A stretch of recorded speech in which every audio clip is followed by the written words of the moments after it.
Assembly directions. Section 1.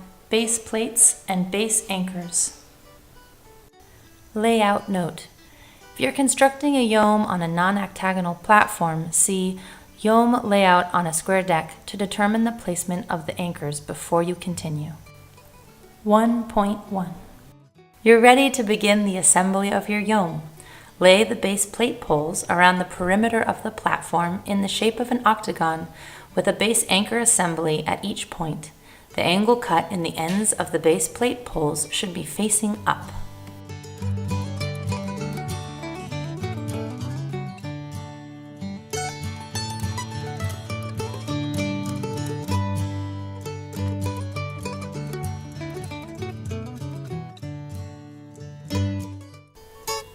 (1.2) Remove the loose nut and washer from the 2-inch carriage bolts on each base anchor assembly and put the bolt through the holes in the base plate poles. Do not put the washer and nut on the bolt yet.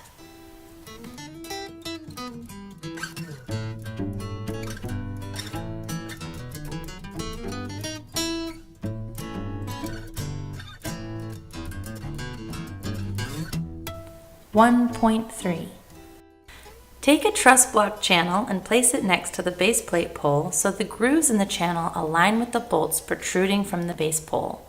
Place a washer and nut on the bolt to secure the channel to the base pole.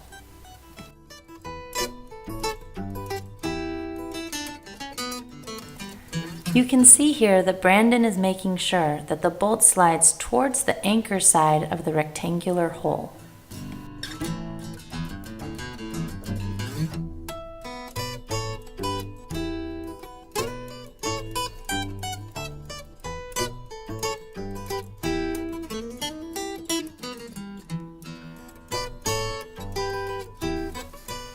(1.4) Once the base plate anchors are in place, they need to be screwed to the platform.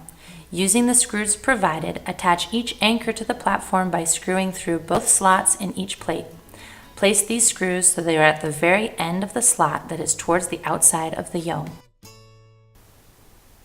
1.5 Place the 8-foot ladder in the center of the octagon.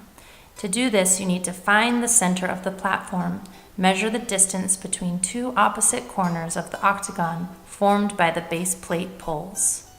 Mark the halfway point between these two corners.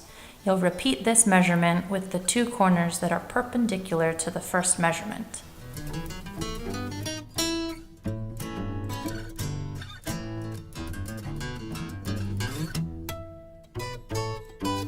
Line up the ladder so that the top is directly above the center point you just determined, and the rungs of the ladder should be parallel to one base plate pole.